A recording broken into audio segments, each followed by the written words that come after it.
नमस्कार। आज के लाइव कार्यक्रम में हम पड़ताल करेंगे कि 1947 से लेकर 1989 में क्या कश्मीर में आतंकवाद फैला था और नहीं फैला था तो इसके पीछे किसकी देन थी, इसका श्रेय किसको जाना चाहिए, ये आज का हर भारतवासी इसको जानना चाहता है। तो हम स्टार्ट करते हैं कि भी जैसा कि मैंने पिछले एपिसोड में आपको बताया था कि किन किन नेताओं की वजह से भारत कश्मीर का हिस्सा बना और किसकी रणनीति न होती तो कश्मीर भारत का हिस्सा नहीं बन पाता। इसके बाद जब 1948 में बात आती है, एक बात यहाँ बताना बहुत अहम है। कश्मीर के लोग भारत में सम्मिलित तो हो गए थे कानूनी तौर पे, कुछ हिस्सा पाकिस्तान में भी था और लगभग माना जाए तो 55% पाकिस्तान में था, 55% भारत में था, 35% पाकिस्तान में था, 20% चाइना में था। तो 20 का 10% जो भी हो, लद्दाख का कुछ हिस्सा चाइना पे उसने जो है कब्जा कर रखा। तो इसमें पहले जो प्रधानमंत्री बनाए गए, वहाँ कश्मीर में जो परंपरा थी वह स्वायत्तता की परंपरा थी। वहाँ के जो राजा हरि सिंह थे और कुछ लोग थे, उन लोगों को स्वायत्तता चाहिए थी, और जो वहाँ के शेख अब्दुल्ला थे वो भी स्वायत्तता उनको चाहिए थी। वो कहते थे कि नहीं, कश्मीर के लोगों का कल्चर अलग है, उनको स्वायत्तता मिलनी चाहिए। तो इसलिए वहाँ पे शुरुआती दौर में क्योंकि वहाँ के राजा हरि सिंह रहे, तो उन्होंने सोचा कि भाई हमारा राजपाट का काम छूटे ना, बाद में भले चल के इसे ख़त्म कर दिया जाएगा। यहाँ बनारस स्टेट में भी बनारस राजा रहे हैं, आपको पता होगा, काफ़ी समय तक, और उनको अब वहाँ से हटा दिया गया। अभी भी बनारस के राजा का नाम आता है, काफ़ी मान सम्मान के साथ लोग उनका जो है नाम लेते हैं। तो इस तर्ज पे राजा हरि सिंह को, जो वहाँ का राष्ट्रपति, उनके पुत्र को कर्ण सिंह, जो उन्हीं के खानदान या पुत्र थे, उनको बनाया गया। तो डॉक्टर कर्ण सिंह वहाँ के पहले राष्ट्रपति बने और मेहर चंद जो है वहाँ के पहले प्रधानमंत्री बने। लेकिन यह व्यवस्था 3 साल तक चली और जब संविधान बना 1950 में, उसके बाद 1951 में वहाँ चुनाव हो गया। और वहाँ जब चुनाव हो गया तो शेख अब्दुल्ला की पार्टी जो थी उसने पूरे 75 सीटों पे शानदार जीत उसने अर्जित किया।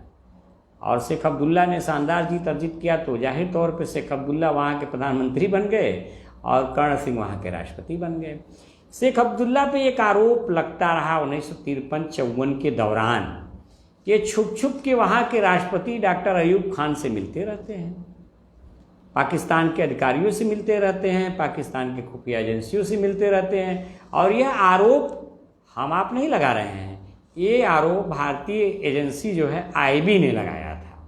तो उसको संज्ञान लेते हुए इनके ऊपर जो है, मतलब देश विरोधी केस के कारण जो है, इनको जो है तुरंत बर्खास्त कर दिया गया और 11 साल जो खुफिया विभाग की रिपोर्ट थी उसके आधार पर इनको जेल में बंद कर दिया गया। इस बीच में क्या हुआ, कौन सी कहानियां रची गई, क्या क्या हुए। 62 में चाइना ने आक्रमण किया। दुर्भाग्यवश भारत की सेना ने शानदार प्रदर्शन तो किया, लेकिन हमारे कुछ हिस्से को चाइना ले गया।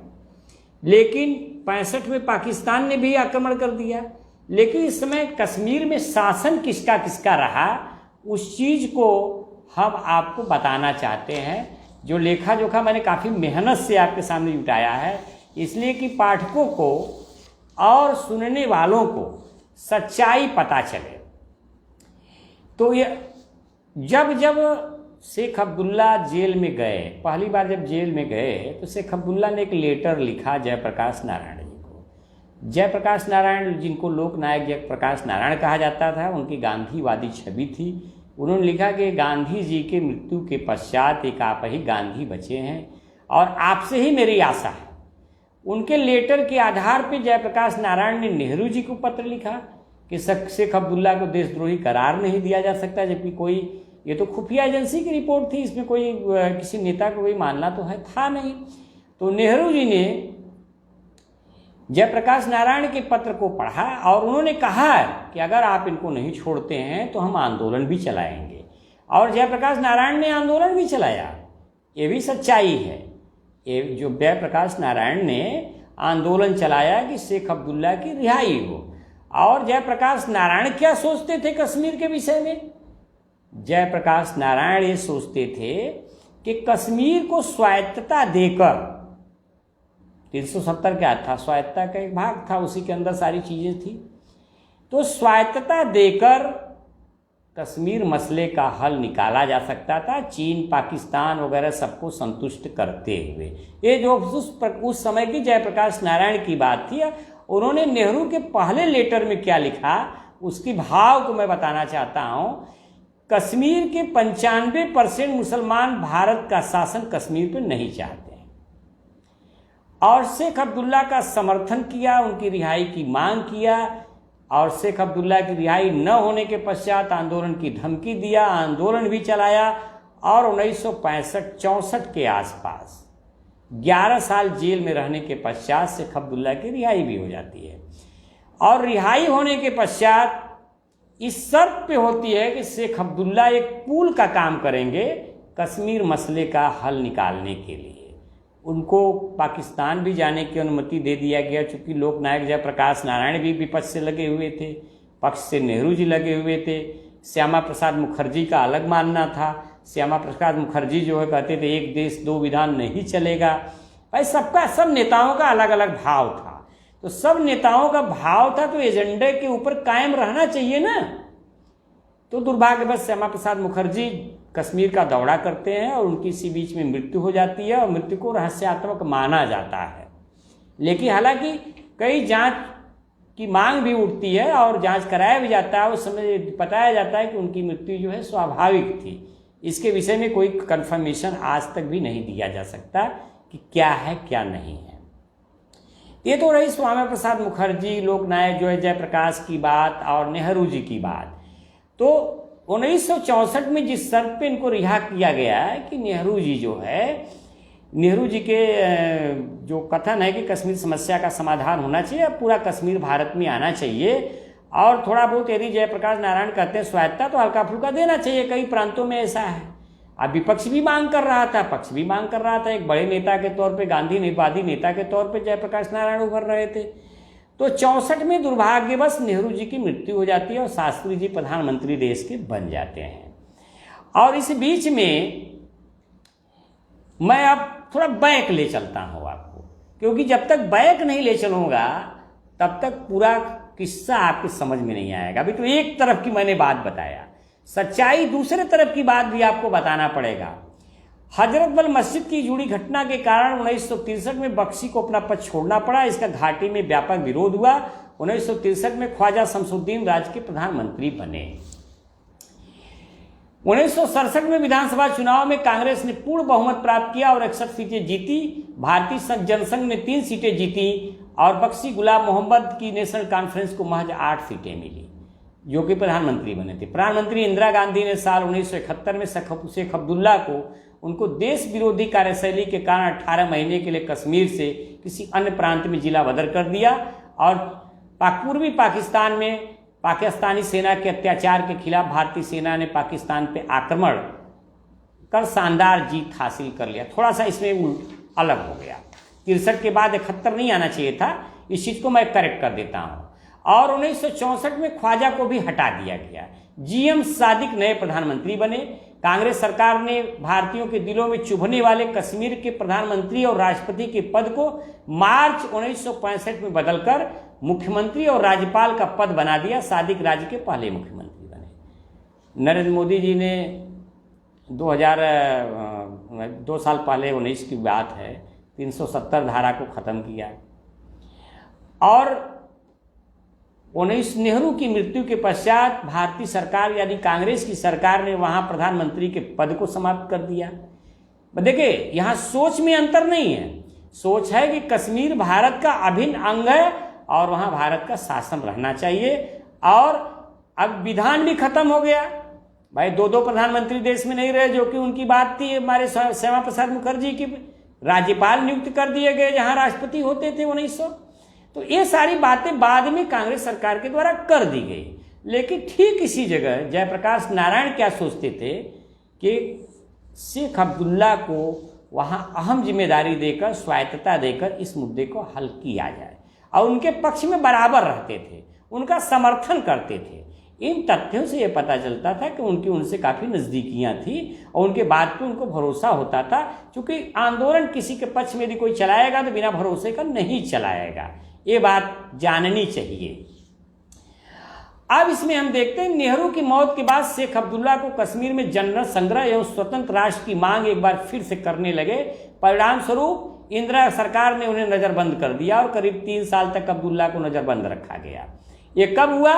65 के बाद हुआ। तो ये 65 तक की कहानी एक तरफा कहानी है। दूसरी कहानी है, इस समय पाकिस्तान क्या सोच रहा था, क्योंकि आरोप लगा था कि शेख अब्दुल्ला पाकिस्तान से छुप छुप कर मिलते थे, वहाँ के अधिकारियों से मिलते थे। अमेरिका क्या सोचता था, ब्रिटेन क्या सोचता था, ISI और FBI क्या सोचती थी, इस मैटर पे इसको भी हमें देखना पड़ेगा। हम आपको बता दें कि 1947 में कश्मीर में कब्जा करने में अपनी विफलता के बाद पाकिस्तान ने अपने नई दिल्ली दूतावास में स्थित गुर्गों का उपयोग कर कश्मीर में कई गुप्त कोशिकाओं का समर्थन किया। 1950 के दशक में संयुक्त राज्य अमेरिका के साथ अपने सैन्य समझौते के बाद इसने अमेरिकी सेना के साथ जुड़ाव के माध्यम से गुरिल्ला युद्ध का गहन अध्ययन किया। 1965 में इसने फैसला किया कि कश्मीर में एक सफल छापामार युद्ध के लिए परिस्थितियां तैयार हैं। ऑपरेशन जिब्राल्टर नाम का कोड कंपनियों को भारतीय प्रशासित कश्मीर में भेजा गया, जिनमें से अधिकांश सदस्य रजाकार मुजाहिदीन थे, जिन्हें पाकिस्तान प्रशासित कश्मीर में भर्ती किया गया था, सेना द्वारा प्रशिक्षित किया गया था। इन अनियमित बलों को अर्धसैनिक उत्तरी लाइट इन्फेंट्री के अधिकारियों और पुरुषों द्वारा समर्थित किया गया था। आज़ाद कश्मीर राइफल के साथ साथ स्पेशल सर्विसेज ग्रुप के कमांडो भी इसमें थे। अगस्त 1965 में ऑपरेशन जिब्राल्टर के हिस्से के रूप में लगभग 30,000 घुसपैठियों को बाहर भेजा गया।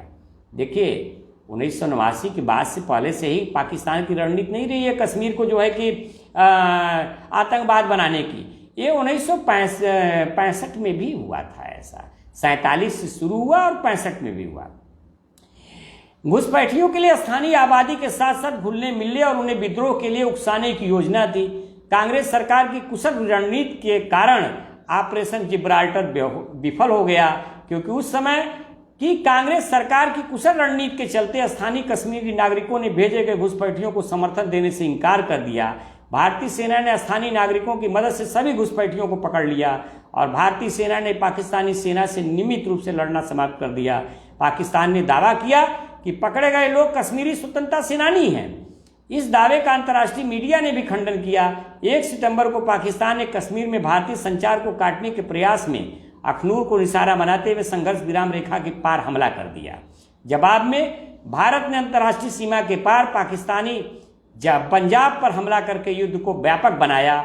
युद्ध 23 सितंबर तक चला, एक गतिरोध में समाप्त हुआ। और गतिरोध क्या था? भारत ने पाकिस्तान पे विजय प्राप्त कर लिया था और वहाँ के जो उस समय के प्रधानमंत्री थे, उनके और भारत के प्रधानमंत्री के बीच, इंदिरा के बीच जो है एक लाल बहादुर शास्त्री के बीच एक ताशकंद समझौता हुआ और ताशकंद समझौते करते समय प्रधानमंत्री के दूसरे दिन ही मृत्यु हो जाती है और पूर्व संघर्ष की स्थिति में दोनों सेनाएं हट जाती हैं, एक दूसरे के आंतरिक मामले में हस्तक्षेप नहीं करने का वादा करती हैं। तो ये तो देखिए दूसरा पक्ष हुआ। इस पक्ष का हम निष्कर्ष क्या निकालते हैं? जयप्रकाश नारायण अब्दुल्ला का पक्ष लेते थे और अब्दुल्ला को बंद कौन करता था? नेहरू जी बंद करते थे।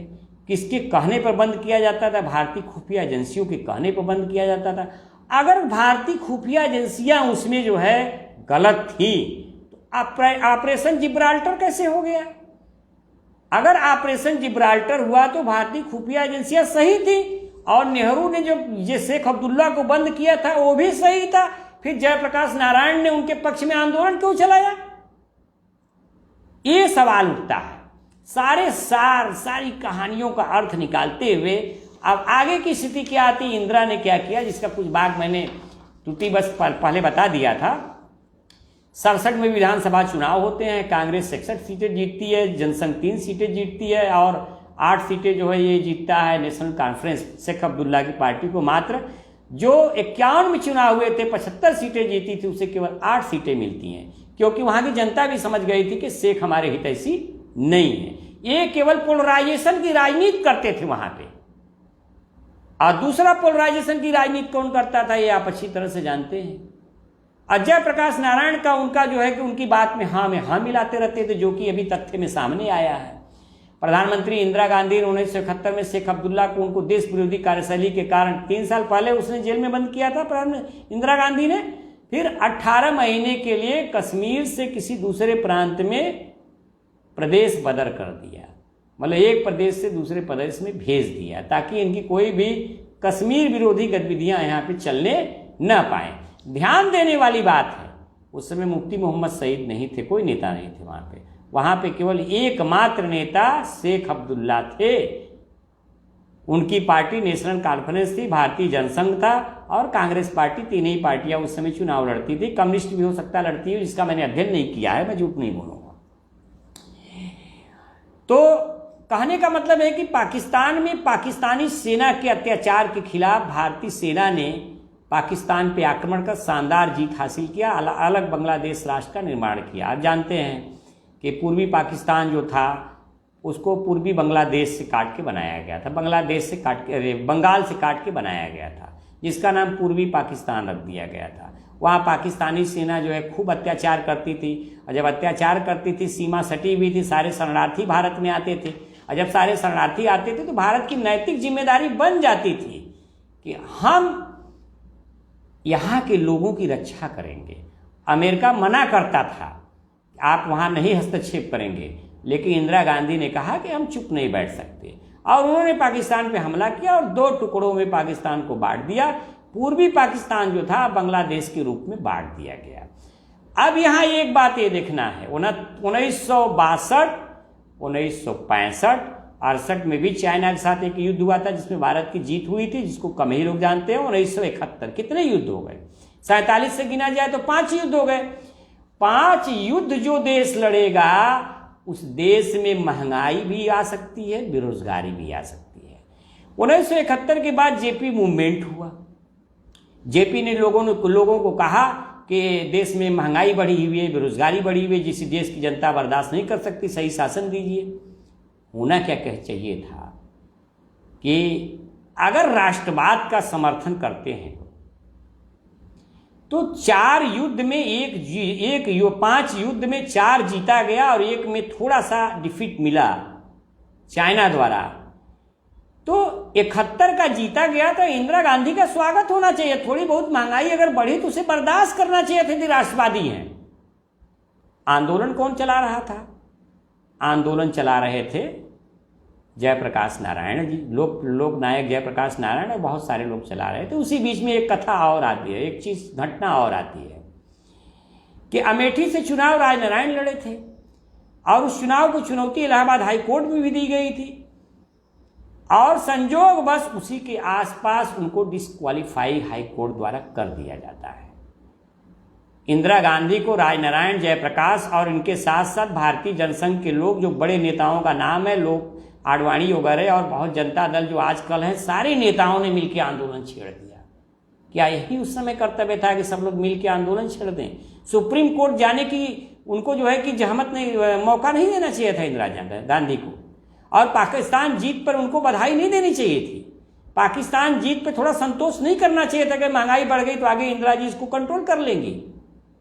जो आज हमें राष्ट्रवाद की परिभाषा समझाई जाती है कि राष्ट्र के हित में पेट्रोल का दाम बढ़ गया तो आप बर्दाश्त कर लीजिए क्योंकि चारों तरफ बढ़ रहा है, क्या उस समय यही नेता और यही पार्टी के लोग 5 युद्ध में से 4 जीतने के पश्चात क्या राष्ट्रवाद के कारण थोड़ी सी महंगाई बर्दाश्त नहीं कर सकते थे?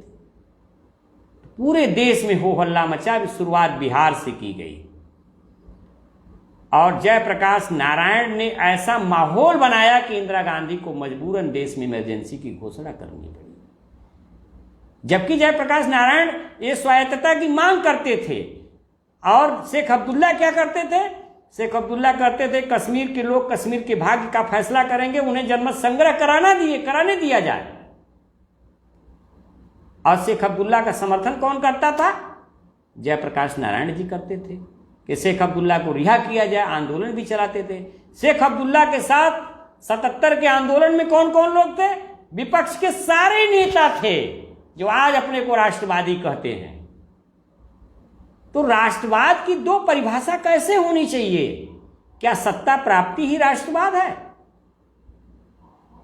तो उस समय जो होना चाहिए था, इंदिरा जी का सहयोग करना चाहिए था, क्योंकि उन्होंने बड़ी विजय किया था, पाकिस्तान को खंड खंड किया था। अगर विपक्ष का सहयोग होता आज कहानी कुछ और ही होती। और चुनाव हुए थे। इसी बीच में एक और घटना घटती है। शेख अब्दुल्ला और इंदिरा जी के बीच में समझौता हो जाता है।